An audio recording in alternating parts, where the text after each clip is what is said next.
Labą dieną, su jumis aš, Gidūnė profesorė Dalis Sekmokienė. Ir žiūrėdami į šį paveikslėlį galbūt galvojate, kad aš kalbėsiu apie nutukimą, bet apie šlakus kūne pagal kinų mediciną. Nutukimas taip pat yra žemės stichijos neharmoningo veikimo, o gyvensenos persivalgymo padarinys kartais ir nepersivalgymo, bet labai smarkiai sutrikusios hormonų sistemos. Ir reikėjo po teisybei nupiešti ir moteris, ir vyrus persivalgiusius, bet kitą kartą nupiešim vyrus ir taip išlyginsim tą pusiausvyrą. Ir žinom, kad žmonės, kurių kūno masės indeksas jau nenormalus, kurie turi antsvorį arba jau nutukimą, linkęs irgi daugiau ligų. Bet šiandien viskas pagal kinų mediciną.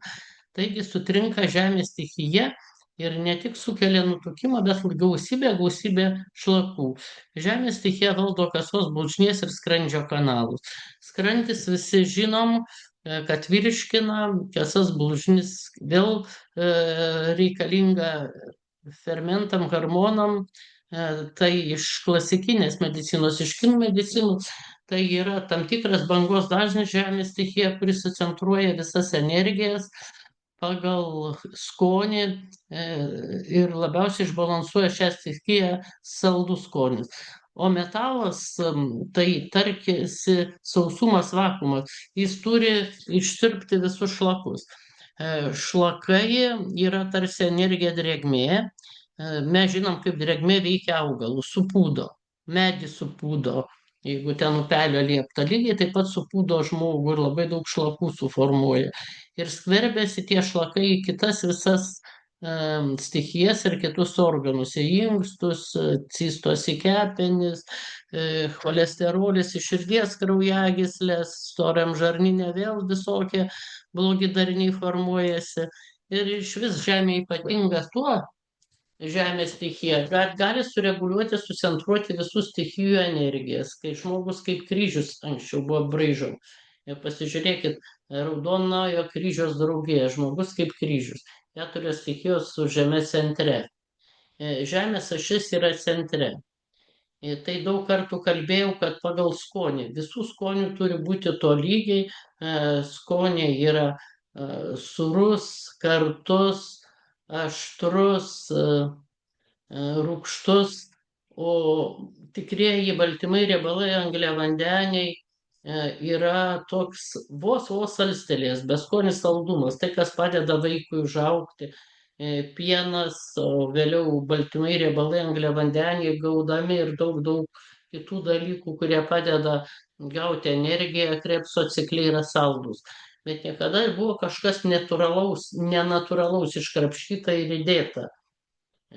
Visas grūdas buvo vartojamas, ryžiai, visas pienas, o cukranendrės nedaug kur augo ir tai dažnai būdavo labai nedideliais kiekiais naudojamas rudasis cukrus, labai nedideliais datulės, o mes turėjom iš saldžių produktų lietuviai medų, ir saldžių veislių kriaušės jau nelaukinės, ten ne tik kriaušės, slyvas, obuolius, uogas, daug ką. Ir saldus skonis visada yra žemės stichijos maistas ir per daug saldaus sukelia gleives ir energiją drėgmę. Dampnės angliškai vadinama, tai kartu ir gleivės ir ta drėgmė tokia, drėgmė, kuri supūdo. Ir jeigu ta drėgmė neišgaruoja metalo dėka, per nosį iškvepiam arba per žarnyną išeina metalas, tai plaučiai ir žarnynas. Ir projekcija rodo arba neišeina egzemomis, visokiomis alergijomis, kartais tai nėra dar blogiausias variantas. Blogiausias, kai susidaro akmenys, cistos miomos. Kartais tai blogiau negu alergija. Operuoti reikia, anksčiau, kai neišoperuodavo, iš vis vidaus organų veiklą labai smarkiai pažeisdavo. Ir ką mums daryti, kad viso to nebūtų iš kinų ir klasikinės medicinos pusės. Pagrindinė žemės stichijos paskirtis - transformuoti maistą, virškinti jį, sintetinti maisto medžiagas, o vėliau plonasis žarnynas vienas paima, kaip kinai sako, gyvai energijai gauti, mūsų kūnui formuota, kitas stūmia į storąjį žarnyną pašalinimui. Jeigu virškinimas vyksta blogai, formuojasi energija drėgmė ir materializuojasi kūne kaip šlakai. Ir kūnui pagal kinų mediciną būtina gauti visų maisto medžiagų yin ir turi vykti visos reakcijos yang. Yang daugiau katabolinės reakcijos, kurios metu išskiriama šiluma. Ir visos stichijos dalyvauja maisto perdirbimo procese, bet labiausia žemės stichija. Drėgmė ir šaltis arba vasara drėgmė ir karštis pirmiausia sukelia sąnarių ligas. Tai yra kliūtis energijai tekėti ir kai sąnariai kartais dar neiškraipomi, bet palietus vos jaučiami skaudus, daug pagyvenusių žmonių tai jaučia. Reiškia, visas sutriko jūsų energinis balansas. Ir tada neveiks visi kanalai. O jeigu žemės stichijos neveiks kanalai, tai sunkiausios lygos. Iš žemės stichijos skrandžio kanalas eina veide, tai pirmiausia bando šalinti per slogą, sinusus, vėliau kakle, tai atkosim, bronchitai, laringitai. O saldus skonis, persivalgymas, darbas drėgnose patalpose labai išbalansuoja žemės stichiją ir sukelia energiją drėgmę. Kinai to nežinojo pernelyg didelio protinio darbo krūvio, dabar anglai visur. Amerika angliškai aš skaitau, vokiškai, prancūziškai, ne, už tai pasakiau anglai, visomis kalbomis angliškai overthinking ir overeating, persivalgymas, pernelyg didelis mąstymas, susirūpinimas ir pernelyg didelė protinio darbo krūvis. Taigi jūs matot, kaip atsiranda drėgmė. Drėgnas klimatas, šaltis, drėgni drabužiai, ledai, pernelyg didelis maisto vartojimas saldaus. Sėdimas darbo būdas, kai neišama ir protinis darbas, naktį valgymas, šaltas maistas, saldainiai, valgoma greitai nesukramtat, nereguliariai, persivalgymas. Ir ką reikia daryti, kad tas natūraliai tą pašalinti drėgmę. Pieno produktų daug, bet aš iškart pasakysiu, čia kova tarp pieno ir mėsos. Kepta mėsa dar daugiau, gal drėgmės turi ir dar labiau žaloja mūsų kepenis. Taigi, gerti šilto vandenio, valgyti virtą maistą, nekeptą, gerai miegoti, daryti atitinkamus pratimus sąnarių skausmui. Jeigu neužsidaro vožtuvai, irgi yra kinų medicinoje daug pratimų ir aš savo video daug duodu, pasižiūrėkit. Gilaus kvėpavimo pratimai, drėgmė šalinama, visų iškvėpiami šiek tiek ir vandens, ne tik sumitų. Ir limit šuga, tai be cukraus, be cukraus, be cukraus. Nu ir va, ir tą patį. Tradicinė kinų medicina, kaip tą cukrų ir, tiksliau sakant, drėgmę šalina ir kad šalto, žalio maisto, ne per daug visko, taip, sauną laikykit, masažuokitės, kinų medicinos metodus naudokite, taškus, šaltų gėrimų kuo mažiau, vidutinės toks pratimai, pritaikyti jum, akupunktūrą. Ir va čia, ar tai sukelia drėgmę, klausia. Aišku, kojų tinimas, išvart pasakysiu, tai nebūtinai dėl inkstų, tai kasos bužnės kanalus, liežuvis su danties žemėmis ir jeigu ant liežuvio apnašos irgi žemės stichija pažeista. Jeigu skauda skrandį, tai jau labai smarkiai pažeista ir čia gali būti ugnis, jau plonėja skrandis, vystosi arba atrofija, arba gastritas. Jeigu labai nusilpęs kasos kanalas, atsiranda taip, kad sfinkteriai blogiau užsidaro ir nebūtinai teka šlapimas arba nesulaikom išmatų, bet reikia labai greitai. Užsimanau ten, kaip sakoma, į tualetą ir turiu per 10 minučių, kad ir tos mano išmatos nėra palaidi viduriai kaip normalūs, bet aš turiu greit nueiti. Tai jau yra kasos kanalo silpnumas, nes jinai kontroliuoja jungiamą audinį, raumenis, sfinkterius ir dažnai gerl yra ne vien skrandžio, bet ir kasos kanalo. Čia turiu omeny apie kasos kanalą. Ir dabar pripažįstamas drėgmės sindromas Pasaulio sveikatos organizacijos ir yra metodologija sukurta ir ką žino, abi medicinas gali įrašyti, nes jeigu mato, yra lipomos, yra kojų patinimas, yra akmenys, yra dar, tai kad žinotų, kad galima dar gydyti akupunktūrą, nes ta pati priežastis. Išpjovus kažkokį akmenį arba guzelius, jeigu šiaip skydliaukės fermentai, hormonai, tiksliau sakant, geri, tai nepašalinamgi priežasties to dampnės, to susidarimo drėgmės. Ir jinai formuojasi ir kitur išlys kūne. Tai yra pripažįsta ir leidžiama. Va. Buvo identifikacijos metodai sukurti Pasaulio sveikatos organizacijos mokslinių tyrimų metodologija ir apibrieštis žolių formulėms. Ir būna žolės šalinančios vėją, tai yra padeda medžio stichijai, labai sergantiems skydliauke, nerimu ir taip toliau. Vėjo ekspansijos išorinio arba visokiom neuralgijom. Pasiieškokit. Ir drėgmę šalinančių formulių yra internete, pasiieškokit arba pirkit kinų parduotuvėse. JAV, Anglijoje yra ten, kur gyvena ir yra kinų kvartalai. O čia yra straipsnis, susiraskit, netoks senas, tiesiog jeigu drėgmė nepašalina per plaučius ir žarnyną, tai kartais per odą. Tai tada tos formulės padeda ir dermatitus gydyti, diarėją. Ir čia tiesiog rašo, kad dampnės drėgmės sindromo iššauktų lygų gydymui yra tikrai formulių, bet aš neieškojau, nes aš atrandu Kinijoje formulės, ne visi nuvažiuosit. Ir yra didelis straipsnis, aš paėmiau iš jo, kad irgi visos reumatinės lygos vienaip ar kitaip susijęs su žemės stichija, taigi su drėgmės simptomu. Ir kodėl skauda sąnarius? Bitinai turi keli simptomai būti. Drėgmė ir karštis vienus sukelia, nusidėvėjimas, gali būti ir toks sudilimas, kai maistinių medžiagų neįsisavina, tai bus žemės simptomai ir drėgmės simptomai ir daug, daug kitų. Beveik galima išskirstyti į karščio simptomus arba jan, arba šalčio in.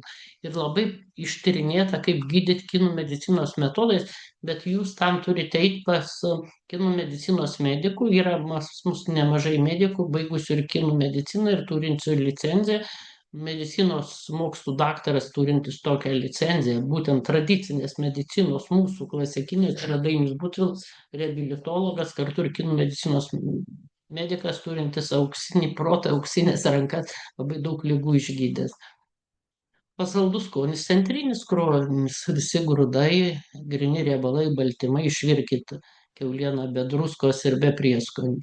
Burokėliai, bulvės, morkos, nes Kinija nežinojo grino cukraus saldumo ir kad civilizacija panaudos dabartinė gaus. O intensyviai saldus skonis energijos drėgmės induktorius, indukuoja, kūnė iš karto.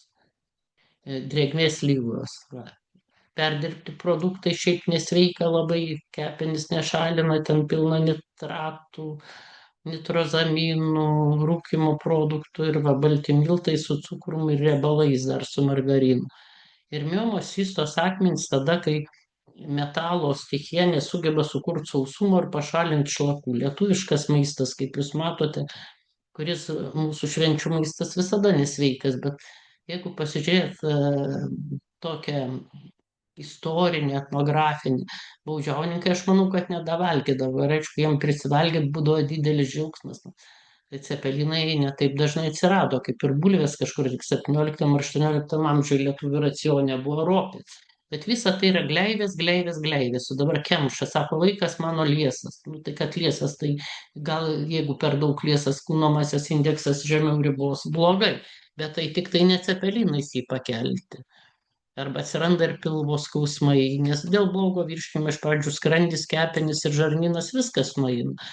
Ir reikia labai žiūrėti, kad mūsų kartu jausmai, nes kai susirūpinimas, pavydas, pavyduliavimas, lyginimas visko, susirūpinęs tai amžiais, ar gerai išlyginau, kaip aš atrodysiu kitų žmonių atžvilgiu, ar išeidamas iš namų išjungiau elektros kištuką, ar mano vaikas apsirišo sąlyką, mokaus, aš dar ne viską išmokau, kaip aš čia rytoj pasirodysiu, mane klausinėja seminarą. Ir tai yra per daug ir to protinio darbo irgi sukelia, nes žemės stichijos yra normali energija atminčiai, tai yra mokymuisi, atmintis horizontali profesija, vertikali prisiminti savo misiją. O jeigu mes pažeidžiam tą procesą per daug, norim visko atsiminti, irgi susidaro tokia išsipūtus galva iki galvos skausmo, bet drėgmė eina visur, drėgmė nebepašalinam. ir varginčia negalavimai, sunkus virškinimas, pažeidžia sąnarių stuburą, jie deformuojasi, pučia pilvą. Įeina į silpniausią kūno vietą šlakai, akmenys, gimda, prostata, visur cistos, adenomos, akmenys, inkstuose, tulžies širdies ir kraujagyslių spindis mažėja, cholesterolis, blužnies kanalas pažeistas, pykinam, atsiranda skrepliai, ryte norisi atsikosėti, sunkumo jausmas, patinsta kojų. Labai blogai jungiamajam audimui, venos praranda elastingumą, kapiliarai tampa nestiprus, dažnos mėlynės, kanalų sutrikimus galima pamatyti liežuvėje, bus apnašos, dėl prasto šlakų šalimo, tokios neskaidrios ir su dantų žymėmis. Toks jau čia ir karštis. Neigiamai veikia perfekcionizmas, fanatiškas tikslo siekimas, pernelyg daug užuojautos, visokių pastovų svarstymai, įkyrios mintis, sielvartas. Ir čia į visas kanalus gali eiti. Pavyzdžiui, čia yra karšta drėgmė. Kasos, pasižiūrėsim, vasplin yra kasa. Gali ir vemti, ir būti palaidi viduriai, ir taip toliau. Jeigu yra kepenys, prarandam apetito, susierzinimas, visur mato tą stresą, netgi kur didelio streso neturėtų būti. Skrandyje irgi tas pats atsiranda labai daug visokių problemų, vėliau ir žarnyno, ir vidurių, ir apetitai, egzema, tai atrodo prie ko čia skrandžio kanalas, bet ten jeigu susirenka drėgmė ir storasis žarnynas nepašalina, varo per odą. Kasos kanalas ir yra kitas iš jam kanalų, tai yra tulžies pūslės kanalas, tai hipochondrija, skausmas, kartu skonis burnoje, sunku šlapintis, o jeigu šlapimo pūslė, tai iš vis daug mėlių, sunkus šlapinimas, jis neišeinama iš uždegimų šlapimo pūslės. Nu, visi matot, akmenys inkstų, akmenys tulžies pūslėje, visokių rūšių. Tai visa tai cistos yra baisios šių dienų lygos, kaip ir širdies kolesterolis, kuris širdies dabar nenagrinėsim, kraujagyslių pažeidimų gali būti įvairios, bet kartais kolesterolis per daug didėja. Ir tai yra blogai. Lipomos, sako, išoperavo ir nieko blogo, bet čia yra irgi polipai skrandė, lipomos, yra žemės stichijos pažeidimai. O jeigu neįprasti kanalai, kur yra mūsų misija, mūsų optimizmas, mūsų motivacija, tas gyvenimas, dėl ko mes nuleisti žemę tais metais. Pavyzdžiui, aš 58 metais Molėtuose mokytojų šeimą. Kai aš savo širdį turiu džiuginti, savo darbą ir kitų žmonių širdis. Taip senovės kinai sako, šiaip aš turiu kažkaip harmonizuoti žmoniją, žmonės artimiausią aplinką. Jeigu to nevykdau, tai pažeidžiami neįprasti kanalai, žemės stichija ir tada jau onkologija. Ką daryti? Sveika gyvensena, ypač mityba. Tai daug mano video žiūrėkit. Ir kinų medicinos gydytojai ieškokitės, jeigu ne, eikite į masažus. Va čia žiūrima, ką daryti.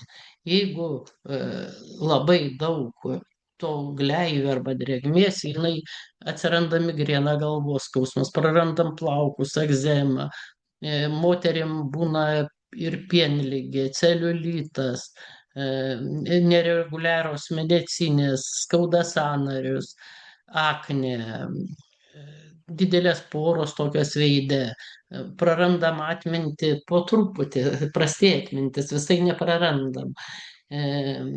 Svoris auga, nors atrodo beveik nėra apetito, viduriai kietėja arba atvirkščiai. Viso to išvenkime, sveika gyvensena, parinkdami daug žolelių, mažindama nesveikus produktus, perdirbtus ir ypač turinčių saldų skonį ir venkime persivalgymų, ypač vakare. Taigi būkite sveiki lietuviai, mano mylimiausia tauta.